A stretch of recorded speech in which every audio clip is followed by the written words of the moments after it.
Welcome back to Learn Fast. In this session, we are going to write a C program to find the factorial of a given. So this is a problem. To find the factorial of 5, what we need to do is we need to multiply 5 multiplied by 4 multiplied by 3 multiplied by 2 and then multiplied by 1. So starting from 1, multiply every number till the 5. Starting from 1 to that number, we need to multiply every individual number. So this is a task which you need to perform repeatedly. So in order to perform the repetitive tasks, we are having iterative statements in C language. There are two different iterative statements. One is an entry control loop and second one is an exit control. In the entry control loop, condition will be verified first, then it will execute the statement list. In the exit control loop, the first statement list will get executed and after it will verify the condition to re-enter into the statement list that way. In the entry control loop, we are having the two alternatives. One is a for loop, second one is an while. Exit control loops, we are having do while loop. The for loop will be best fit when we are having the problems with which can be controlled using a counter. Can also be called as a counter control loop. While and the do while are the looping statements which will be executed based on the conditions. One more kind of the classification. For loop is a counter control loop, while and the do while loop are the event control loop. Coming back to our problem,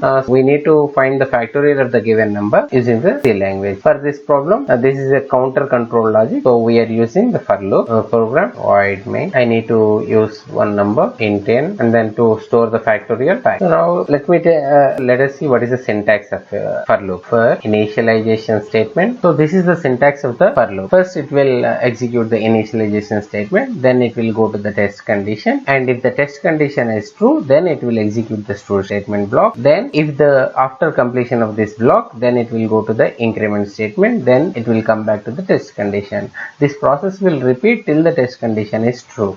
Once the test condition is false, then it will come out of the loop and then it executes the statement list after this for loop. Now let us write down the program for our factorial case. For the initialization, I am just initializing the factorial equal to 1. I need to declare a counter for this for loop. So the counter is a very important part in this counter control logic. So I am initializing I equal to 1 and condition, because for calculating the factorial of the 5, I need to multiply the numbers 5 factorial is equal to 1 multiplied by 2 multiplied by 3 multiplied by 4 multiplied by 5. So likewise I need to write down till n number. So I less than or equal to n, and then every time I need to increment the value by 1. So that is why I will write down I plus. But here we didn't write the value n. So in order to read the value, now let us write down the logic inside this for loop. So every time we need to multiply the given number by I value. So fact, I just wanted to multiply fact equal to fact star I. Here I need to initialize the fact by 1. Instead of initializing here, we can also initialize multiple number of statements in the for loop here itself. So fact equal to 1, and then after multiplying all the elements, then we need to display the fact. So printf %d comma fact. Let us check out how this program execution will be done. First, initially I value will be initialized by 1, and then fact will also be initialized by the 1. Based on the number n number, it is going to verify the condition. If the I is less than n, then it will enter into this loop, perform this multiplication, and then increment this value. This process will repeat till the I value matches the n value, and it prints the output as factorial. Let us execute this program and then check. Now I am giving the value 5. It is printing the value 120. Similarly, let me execute once again 3. The factorial 3 will be 6. Output is 6. There are some of the important points to remember while writing down this for loop. A for loop will never ask us for the initialization statement or test condition or the increment. The compulsory things that you need to mention here is 2 semicolon, and then you should not use the semicolon after this for loop. So if you do so, then let us check what will happen. So we entered the previous case 5.